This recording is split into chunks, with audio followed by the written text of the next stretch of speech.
Good evening and welcome to our prayer meeting this evening. I would like to start with the book of Baruch, chapter 2, and reading from verse 30 because I want to look at some of the issues that relate to the end time and we as a people.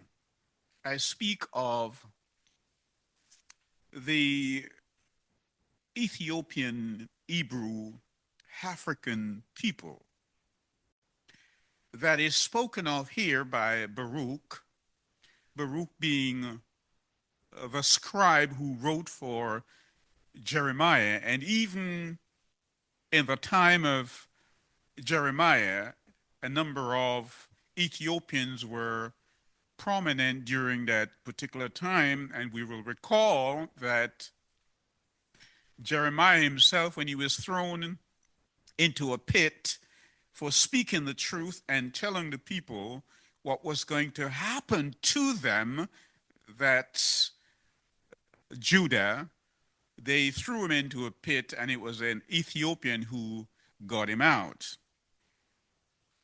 So Baruch here in chapter 2, beginning at verse 30, in reference to us, that's the descendant of our forebears who were the people who migrated from Israel to Al-Kebulan or to Africa.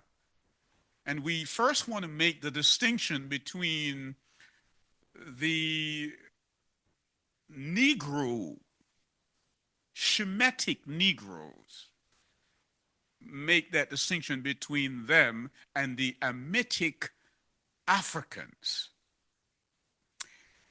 And so Baruch here is saying, for I knew that they would not hear me because they are a stiff-necked people, but in the land of their captivities they shall remember themselves and shall know that I am Yahweh their Elohim, for I shall give them a heart and ears to hear. And they shall praise me in the land of their captivity, and think upon my name, and turn from their stiff neck and from their wicked deeds, for they shall remember the way of their fathers who sinned before Yahweh. And I shall again bring them into the land which I promised with an oath to their fathers, Abraham, Ishak, and Jacob, and they shall be masters of it, and I shall increase them, and they shall not be diminished. And I shall make an everlasting covenant with them to be their Elohim, and they shall be my people. And I shall no longer drive my people of Israel out of the land that I have given them. So Baruch here is letting us know that while we, the descendants of these people, are living in the Americas and living in Britain and elsewhere, he says, at that time, we are going to remember who we are. And so we can see that happening. And so part of tonight's study is really to correct the quantum of ineptitude, historical ineptitudes, and also theological inaccuracies that have been allowed to perpetuate even within the churches, and no one seemed to be able to address the reality of the slackness, the awkwardness, the clumsiness of the presentation of our history over time. Baruch says, while we're living in the lands of our captivity, we are going to remember who we are. Implicit in that statement is that we are not the people they tell us we are. So we must trace our identity and find out who we are. And so until such time we find our identity, we will be like Moses. Think of him. The word says that Moshe was raised in Egypt. He lived with Pharaoh's daughter, who took him in as a son. And up until the time that Moshe was 18 years old, he did not know that he was not Egyptian. He did not know. Now, what's interesting here is that at that time in Egypt, the population of Egypt was black. The Pharaoh was black. Everybody was black. And notice the word of Yah did not say Moses did not know that he was black. He said he did not know that he was Egyptian. He did not know. So the issue was not color, because Moses was the same color as the people living in Africa at that time. We need to make that clear and to put aside some of the conjectures that have been taught in churches all along. We need to put that aside. And the same thing happened with Joseph or Joseph. The word says that Joseph became prime minister in Egypt. He was prime minister.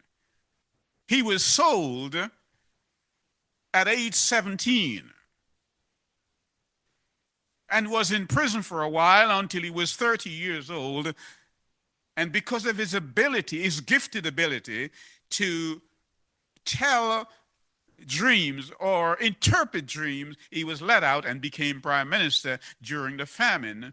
And his brothers came, at least 10 of them, and they did not know who Joseph was. Joseph was living among black people, and they did not know.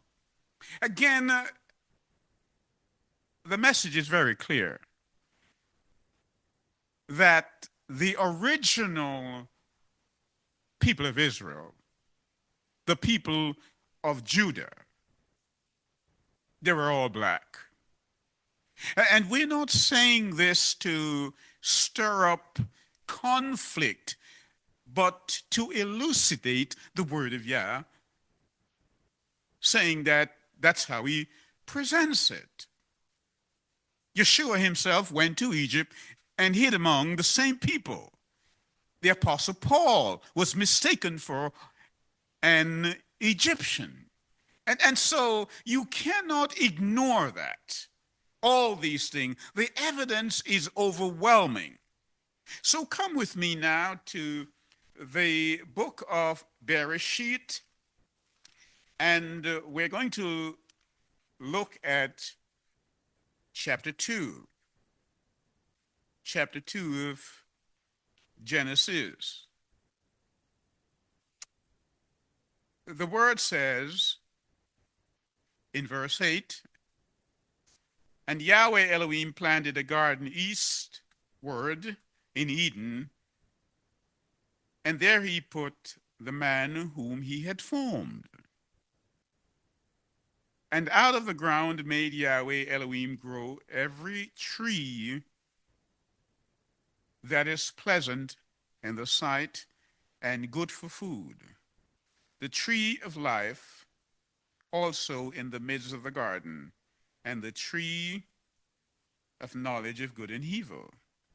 And the river went out of Eden to water the garden, and from there it was parted and became into four heads. The name of the first is Pison, that is, which compasseth the whole land of Havilah, where there is gold. Now, there are two Havilah in the word of Yah. There is Havilah, who is from the Amitic people, and there is a Havilah, who is from Jokta, who is a Shemitic. So when we look at that, we have to look at it in terms of the Havilah that belongs to Ethiopia. There's two. So when we look at that, we have to be very, very careful. He says that land had good gold. And the name of the second river is Gihon. The same is it that compasseth the whole of Ethiopia. And we have come to understand that this river here in modern day is the Nile. The Nile. And we've studied here before that we have the White Nile that starts in Uganda and runs, through Kenya and Tanzania, and then the Blue Nile that starts in Ethiopia, Lake Tanya, where the ark was at one time. But both of these streams or river, they meet at Khartoum. That's where they meet. But the Blue Nile carries like 80% of the water. And as you know, it runs through Egypt as well. So from the very inception of time, Yah is linking Ethiopia with the Garden of Eden. We can see that. Now, this is chapter 2 of Genesis. So when I hear people talk about Europe, remember, Daniel is not yet born in Genesis. It's not even thought of yet. And when he comes along in chapter 2 of Daniel, he tells us that Rome is the fourth empire. I'm only showing you the distance between when Rome emerged or Europe came into being. Up until that time, it's just a footnote in history. All the people here are black people. And so we need to understand that. The word says in verse 14, and in the third river is Icadel, that is, which goeth towards east of Assyria, and the fourth river is the Euphrates. Now, scholars and commentators have identified the Icadel. They say it is the Tigris River. And as I indicated, verse 13, the name of the second river is Gihon, that compasseth the whole land of Ethiopia. Now, Ethiopia here at one time included Arabia, included Yemen, included Sudan. So it encompassed all that area. So we need to understand that. And so all the people who resided in the lower part of the Tigris and the Euphrates Valley were Ethiopians. They were all black. We need to understand that. They were black in complexion. We read in Genesis 10:8 that Cush begat Nimrod. The word Cush means Ethiopia, and Cush was the father of the Ethiopians. For the meaning of the word Cush means black. So all the people here at that time were black. The word tells us in Genesis 10:8 to 10, that Nimrod ruled over such cities as Babylon, Erech, Akkad. All these cities are situated in the land of Shinar. The name for Shinar is Sumer, Sumerian. So Sumerians preceded Babylon. All these people were black. And so we need to understand that. So if we go to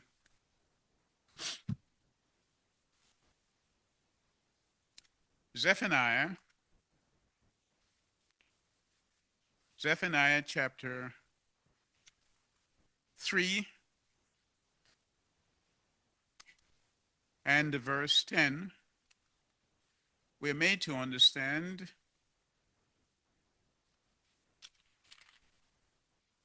whose Yah's people are. From beyond the rivers of Ethiopia. Genesis opens up and tell you whose Yah's people are. It says the river Gihon encompasses all of Ethiopia. So Africa precedes all other civilizations of the world. And all the world borrow knowledge and understanding from Africa. We've got to understand that. From beyond the rivers of Ethiopia, my suppliants, my worshippers, even the daughter of my dispersed, shall bring mine offering. Now, in America, a lot of people have embraced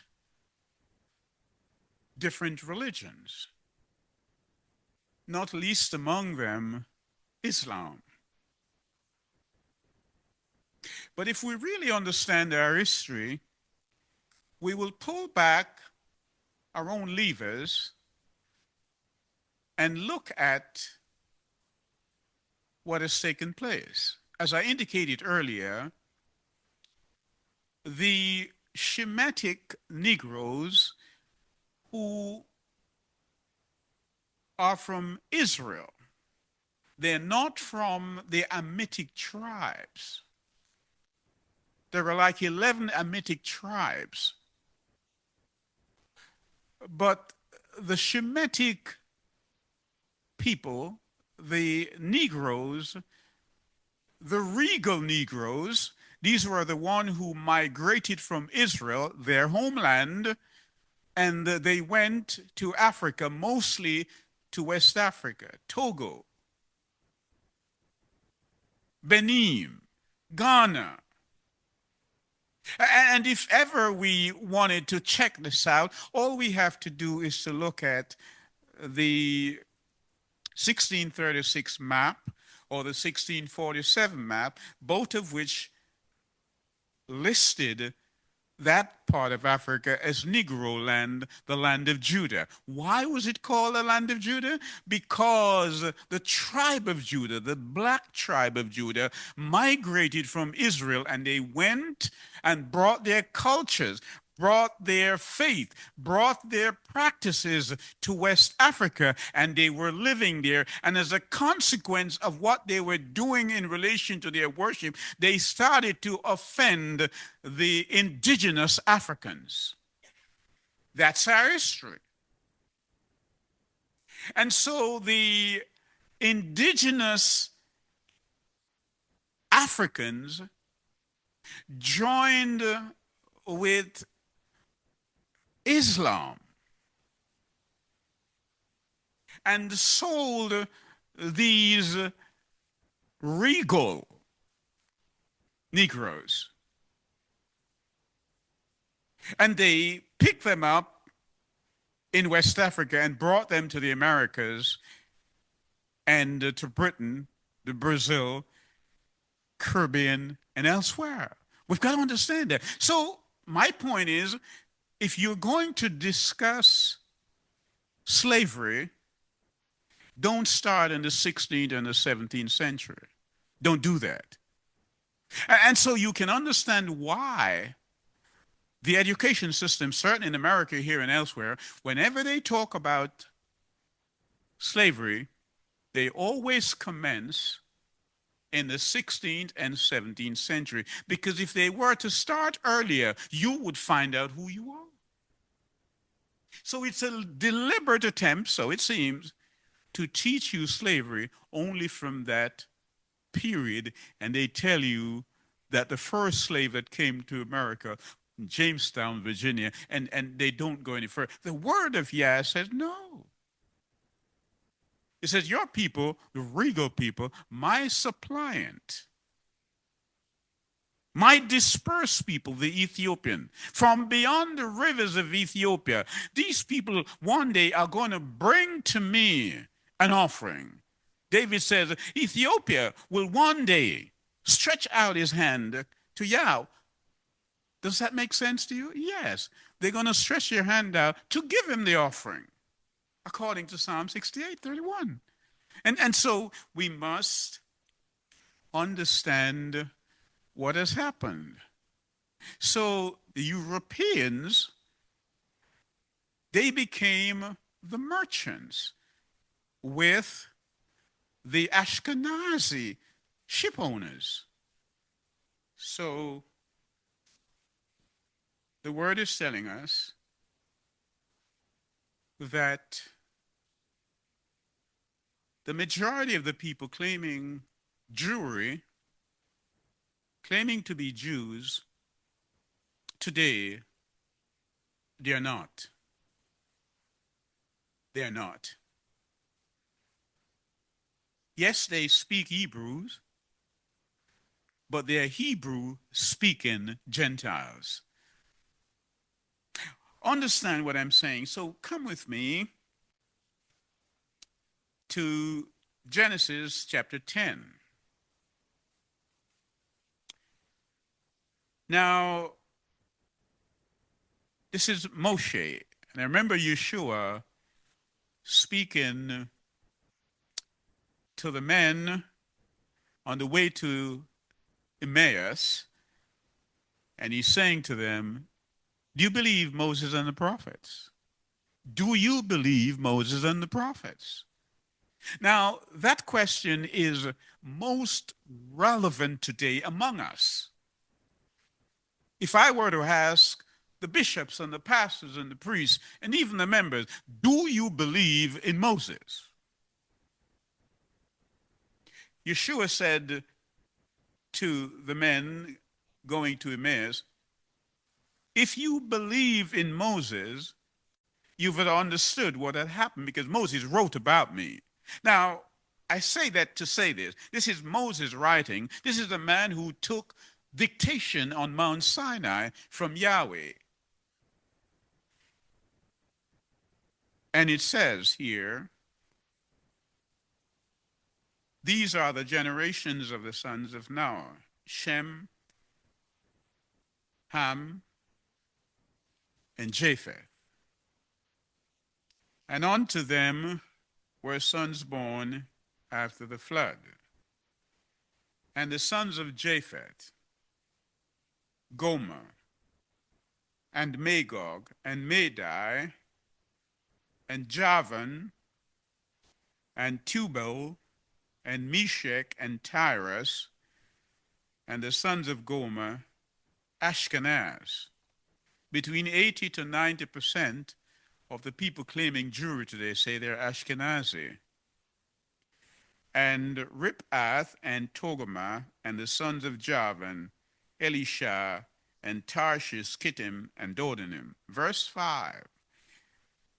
By these were the isles of the Gentiles, divided into their lands, every one after his tongue, after their families. in their nations. Moses says Ashkenaz and his descendants, they're Gentiles. Do you believe Moses? Or do you believe the politicians or the United Nations are those ferrying the idea that the people who were brought from Europe under the Balfour Agreement, these are the Jews? I'm inclined to believe Moses. That's the word. Now, by way of deduction, Moses here tells us who the Gentiles are. Then he goes on to talk about Shem, and he talks about Am. Implicit in that these are not Gentiles. We've got to understand that. The Bible says up until the tower building by Nimrod, the world has one language, Hebrew. Nimrod spoke Hebrew. And notice something, the place was not even called Babylon until after the language was confused. It was Shinar, Sumer. It was after the confusion, that's what Babylon means, that it was called Babylon. And the people dispersed. So we have got to understand that Noah had three sons, Shem, Ham, and Japheth. The children of Shem are called Shemites. The sons of Ham are called Amites. And the sons of Japheth are called Japhethites. So we should not confuse Avila, the son of Joktan, with Avila, the son of Cush. So we're seeing here that all these people here, all of these people, including Abraham, they were black. All of them. Abraham was one of the fathers of the 12 tribes of Yisrael, and Abraham's father, Terah, worked for Nimrod, came from the land of Ur of the Chaldees, according to Genesis 11:26-28. The land of Ur of the Chaldees was located at the southern part of the Euphrates River. The Chaldeans were one of the many Kushite tribes. Did you hear me? I said the Chaldeans were one of the many Kushite tribes. Cush means black. I'm saying this for emphasis. According to the Bible dictionary, the dictionary defines further Cush, the name, the son of Am, as black. And so the Kushites, they spread themselves all over the place. Whereas Japheth, his descendants, moved to the Caucasus Mountains in Turkey and Russia and so on and so forth. Caucasians. And we also know that they eventually accepted Judaism during the reign of King John. And so that empire, that period of time was when they accepted Judaism. But they're not children of Abraham in that regard. We've got to understand that. So these people who are claiming Jewry Yeshua had something to say. And he tells us very clearly, and it is too sobering a thought to be nonchalant about it. Come with me to Revelation 2, and we will look at verse 9. Yeshua says, I know thy works and tribulation and poverty, but thou art rich. And I know the blasphemy, the what?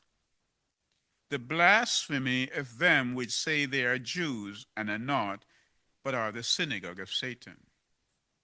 To claim, listen to me, to claim to be a Christian when you do not practice the word of Yah, you do not keep his commandment, the implicit statement here is that it's blasphemous. But this here statement is in reference to the people who claim to be Jew and are not Jews. It says, they are of the synagogue of Satan. Come with me to Revelation 3 in verse 9. Behold, I will make them of the synagogue of Satan, which say they are Jews and are not, but do lie. Behold, I will make them to come and worship before my feet. Whose feet? Thy feet. And to know that I have loved thee. So there is a group of people, Yeshua, the true witness, is saying this. Moses is the other witness. And where did Moses get his information from? From Yeshua and Mount Sinai. Now, you can't really pass this off as a casual event. Moses, the meekest man, and Yeshua, the true witness, they are saying the same thing. Saying the same thing. So, who will you believe? Who? You've got to believe that they're telling the truth. They're telling the truth. And so, how do we get this message out to tell the people that the many who are claiming Jewry are not? Come with me to Genesis 9.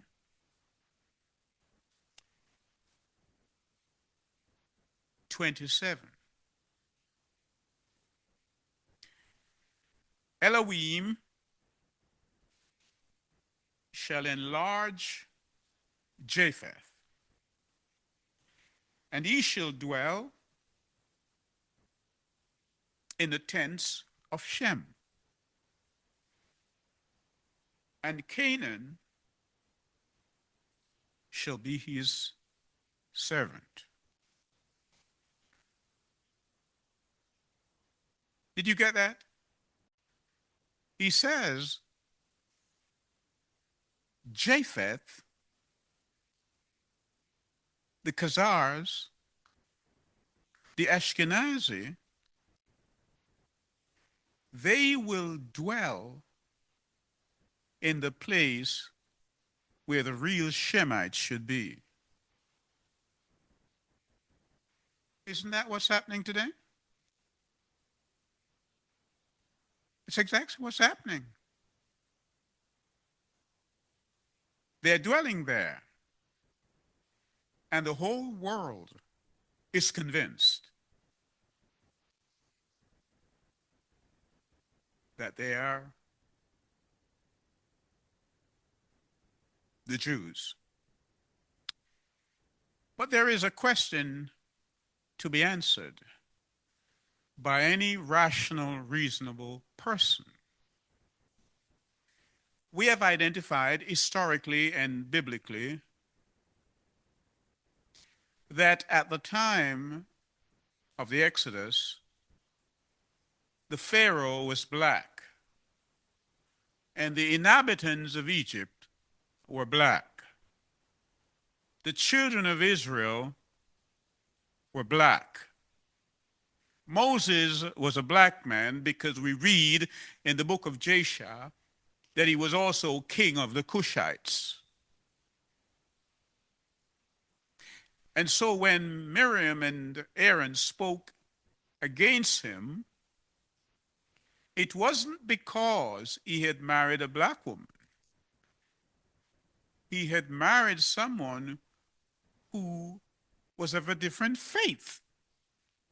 Not color, because Moses was the same color as they were. It was a different faith. That's why Yah said, don't yoke together. He didn't say, Yah could never say, don't yoke together with another race. He only made one race according to, Acts. One race of people, all nation of one blood. So it's the sociologists and the anthropologists who have dissected the people and put them in categories of races. It's one race. So the issue here was not races of people. It was faith. And the issue was not about coloration because they were all black. And so we really need to understand what is happening here. More and more is coming out that many of the people here who came to the Americas, they were descendants of the regal blacks from Israel, Shemitic. So they were Jews. And am I to assume that the authorities, the British, the Americans, Balfour didn't know this? Of course they knew it. So they're fighting against Yah's will. And what will Yah do to the pharaohs who are fighting against his will? What will he do? And therefore, do I need to remind anyone what happened on the 21st of August 2017 and 7 years after that on the 8th of April 2024? There were two eclipses, solar eclipses, that left a huge sign, a mark, an X, a tav in the sky. Where? Over Little Egypt. Egypt, we know as we read in the Bible that Egypt represents bondage. And Yah said, and we will do part 2 of this on the Shabbat to further look at with clear and convincing language of the scriptures that the people of whom we're talking as Jew, they are black people. We can't deny that. The people have gone through the scriptures with their pens and with their paintbrushes, and they have sought to make all the black people in the Bible look as if they're from Europe. But Daniel in chapter 2 says he saw 4 empires. Babylon, black people. Media Persia, black people. Greece, now we're going to Europe. And then Rome. So how could These people bring the gospel to Africa when Africa existed long ago, even in chapter 2 of Genesis. How? Yah says in Genesis 2, the land Ethiopia is encompassed by the river Gihon, fertile land, all that people, not just little Ethiopia now, all that land, Burkina Faso, all of that land, Togo, all of it, Guinea, Ghana, all of it. And the cartographers of Europe, when they drew their maps, they made it known this is the land of Judah, because the people who migrated from Israel brought their custom, and they knew that it was the Judah, the people of Judah who were living there. They knew this. And the indigenous African fell out with them and joined with Islam and sold them to the Americas and to Britain as slaves. We've got to understand our history.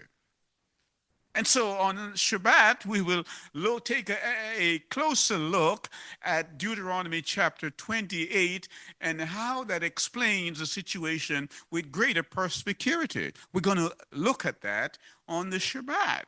So let's turn to the book of Daniel, book of Daniel. The book of Daniel chapter 2 says there was a man by the name of Nebuchadnezzar. And I want you to know that, prophecy is a cycle. And it wouldn't surprise me greatly if somebody emerges at the end time here who starts behaving as if they're Nebuchadnezzar. It wouldn't surprise me greatly. It says this man had a dream, but he couldn't remember the dream. And there was a man in an empire by the name of Daniel. Daniel is from Judah. And you ought to note also that Daniel was a black man. The word says that. And his friend Shadrach, Meshach, and some would have you believe the third one, and a bad Negro, Abednego. That's what they say.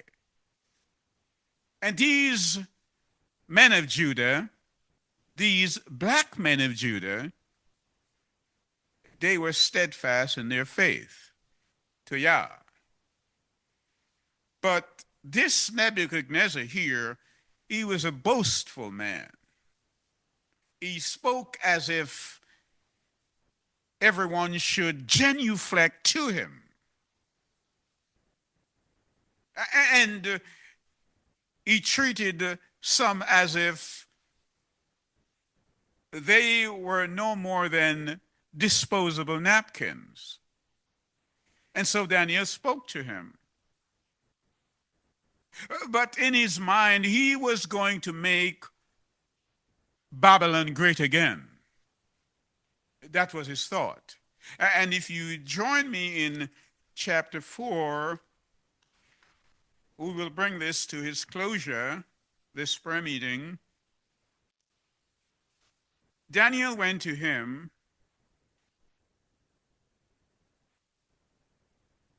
Verse 22 of the same passage of chapter 4. It is thou, O king, that art grown and become strong, for thy greatness is grown and reacheth unto heaven, and thy dominion to the end of the earth. You are well advanced in popularity, Mr. King. So Daniel is saying, your esteem has reached the end of the earth. Whenever you speak, people just fawn obsequiously at your feet. You see that happening today? If you see that, then what you're seeing is the emergence of a Nebuchadnezzar type person, if ever you see that. And whereas the king saw a watcher and the Holy One coming down from heaven and saying, hew the tree down and destroy it, yet leave the stump. Leave the what? Stump. The root thereof of the earth, even with the band of iron and brass, and the tender grass of the field. And let it be wet with the dew of heaven, and let its portion be with the beasts of the field, till 7 times be over.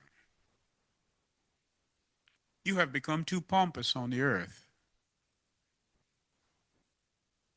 You have forgotten that there is one who watches over everything.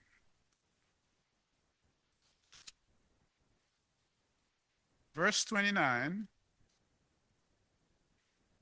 it says, at the end of the 12 months, Nebuchadnezzar walked in the palace of his kingdom of Babylon. The king spake and said, is not this great Babylon that I have built? Make Babylon great again. That's what he was saying.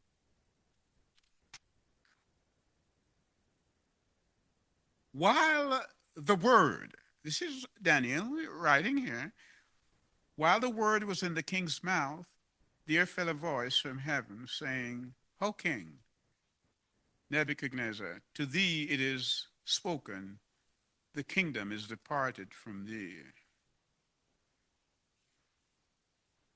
And they shall drive thee from men, and thy dwelling shall be with the beast of the field. They shall make thee to eat grass of oxen, and 7 times shall pass over thee, until thou know that the Most High ruleth over the kingdom of men, and giveth it to whomever he will. This ought to be made required reading for all world leaders. This is the greatest empire, the head of gold. And because his heart was lifted up,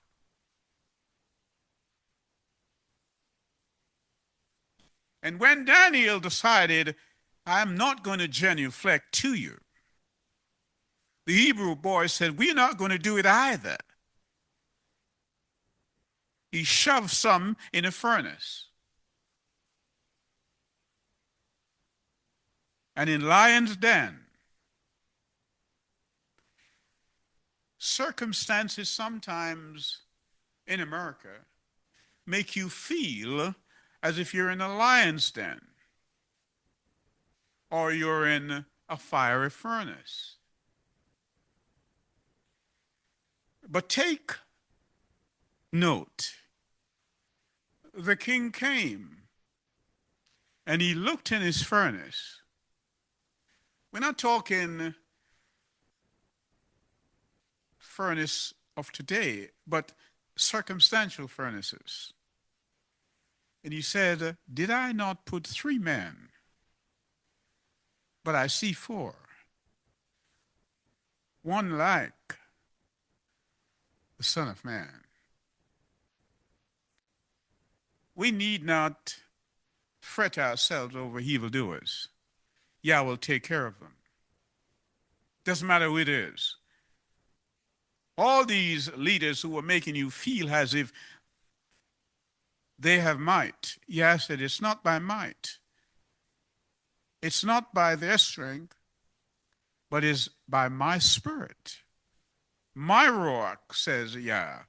May we take note of these things that we have studied this evening, and may we use them to correct, as I indicated earlier, the quantum of the ineptitudes that have been allowed to go out, and also the inaccuracies that have been taught in the assemblies, and people have believed them. May we realize who we are. We are children of Yah. We are the original Hebrew people. In Yeshua's name I pray. Amen.